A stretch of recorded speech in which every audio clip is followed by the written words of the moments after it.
Du livre de la Genèse. Le Seigneur Dieu planta un jardin en Éden à l'Orient et y plaça l'homme qu'il avait modelé. Le Seigneur Dieu fit pousser du sol toutes sortes d'arbres à l'aspect désirable et aux fruits savoureux. Il y avait aussi l'arbre de vie au milieu du jardin et l'arbre de la connaissance du bien et du mal. Le Seigneur Dieu prit l'homme et le conduisit dans le jardin d'Éden pour qu'il le travaille et le garde. Le Seigneur Dieu donna à l'homme cet ordre: « Tu peux manger les fruits de tous les arbres du jardin, mais l'arbre de la connaissance du bien et du mal, tu n'en mangeras pas, car le jour où tu en mangeras, tu mourras. » Qu'est-ce que ça devait être beau et magnifique, ce jardin d'Éden avec tous ces arbres aux fruits délicieux et au milieu l'arbre de vie qui donnait, qui renouvelait constamment la vie. Il n'y avait pas de maladie, il n'y avait pas de souffrance, il n'y avait pas de mort douloureuse. Il y avait simplement une vie dans l'intimité, la communion avec Dieu, le Créateur, une joie de vivre. Et il y avait aussi cet arbre de la connaissance du bien et du mal dont il ne fallait pas manger. Tout était possible, tout était permis, sauf de faire cette expérience du mal. Il y avait une joie originelle, il y avait une pureté originelle, il y avait une nudité originelle, pas besoin de se cacher, pas besoin de faire semblant, et chacun se sentait aimé tel qu'il était.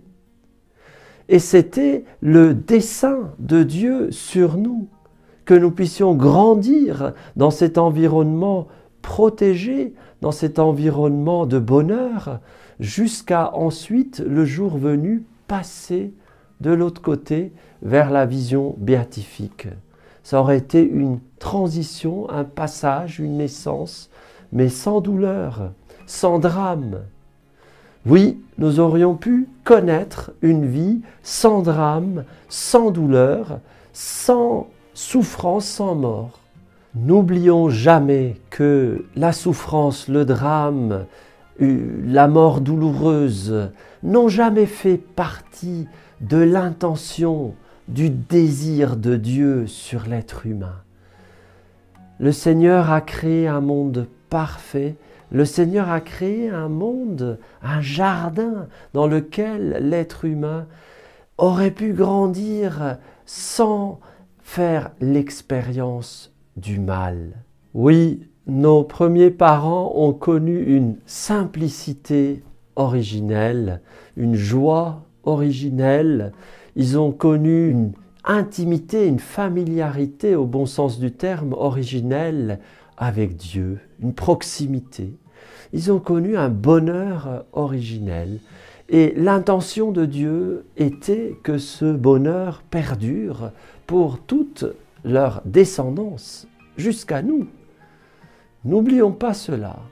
Oui Seigneur, pardon pour toutes les fois où nous t'accusons toi, où nous sommes en colère contre toi, où nous t'en voulons, nous avons du ressentiment contre toi par rapport au désordre qui peut régir dans le monde. Non, ce désordre ne vient pas de toi. Il vient de la créature qui, dans sa folle liberté, a cru pouvoir se passer de toi, être plus intelligente que toi, trouver de chemins meilleurs que ceux que tu proposais. Eh bien, pardon Seigneur, si parfois nous t'accusons. Toi, tu as voulu un monde parfait, harmonieux, où l'amour est la loi universelle. Merci Seigneur pour ce dessein magnifique que tu continues à avoir sur nous et sur ce monde. Et nous confessons qu'un jour en Jésus-Christ, ce dessein sera pleinement réalisé. Amen.